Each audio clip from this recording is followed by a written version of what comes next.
Hello, welcome to the Fredericktown Community Library's virtual story time. I'm Jenny, and today we will be reading The Leprechaun Who Lost His Rainbow by Sean Callahan, illustrated by Nancy Coate. In the soft drizzle that was falling on St. Patrick's Day, Colleen wished her grandfather good luck. He gave her a piece of red licorice, her favorite candy, and then he was off to the parade to play the bagpipes.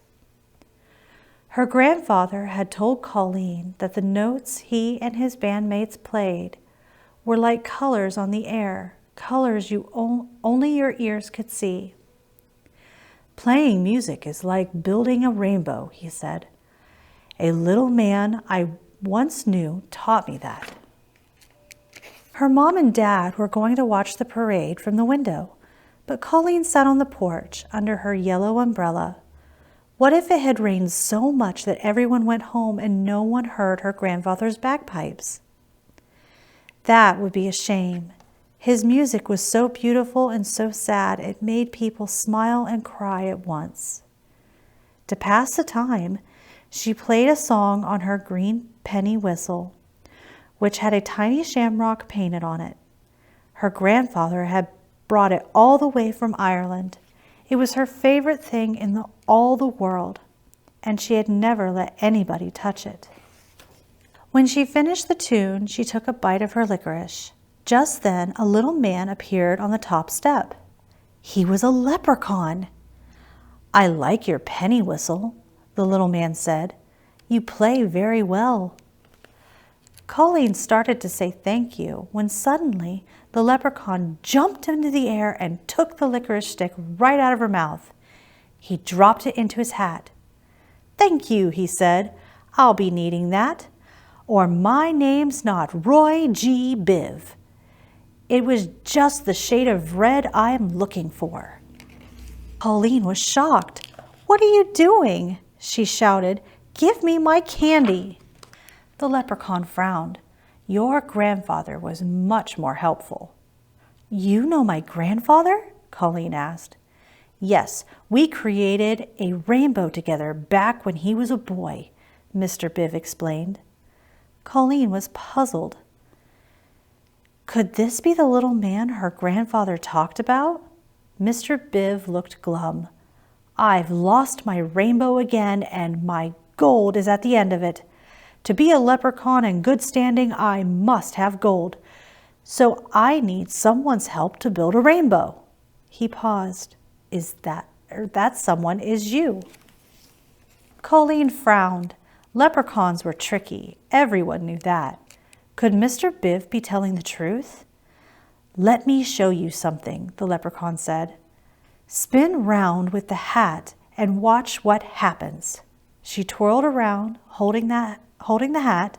Suddenly, a streak of bright red, just the color of her licorice, sprang out of the hat, hung in the air for a moment, and then disappeared. Colleen was amazed. "See," Mr. Biv said, "we're starting to make a rainbow. And if there's a rainbow, the sun will come out to shine on the parade." Colleen took a deep breath. "What do we do?" "For every color, I need something that belongs to you. Something red, orange, yellow, green, blue, indigo, and violet." Colleen looked around. There was her new orange basketball. She hated to give it up, but she tossed it into Mr. Biv's hat. Immediately, an orange streak shot up. She gave him her yellow umbrella.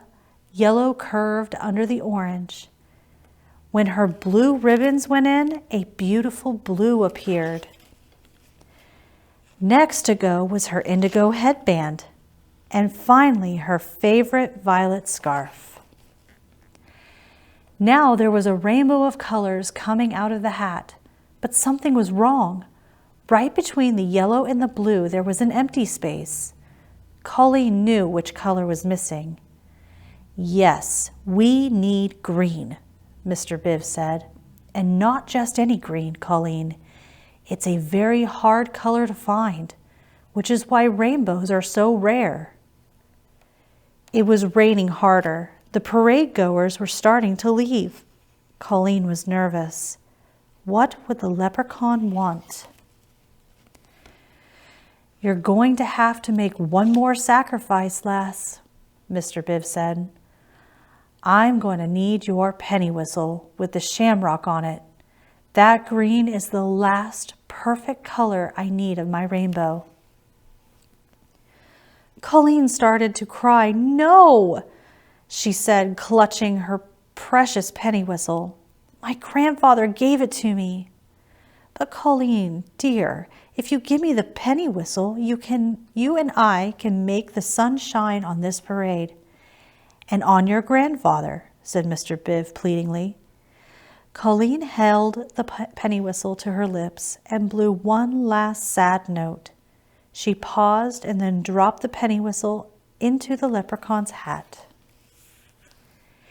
In a flash, the rain stopped, the sun burst through the clouds, and a rainbow, complete with the most beautiful shade of green ever, spread across the sky. The parade goers gazed up in wonder, and Colleen's grandfather began to play the bagpipes. The music was so beautiful and sad that people smiled and cried at once. Nobody noticed that pot of gold had appeared at the end of the rainbow, right on Colleen's front lawn. Roy G. Biv dug his hand into the pot of gold and pulled out a flute that looked just like Colleen's penny whistle. But this wasn't a toy flute. It was a real one, made of silver.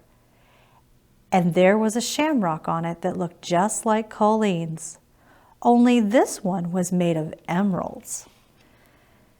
"Thanks for sharing with me," Mr. Biv said as he handed Colleen the flute. And with that, he and his pot of gold were gone. Colleen's grandfather stood in front of her.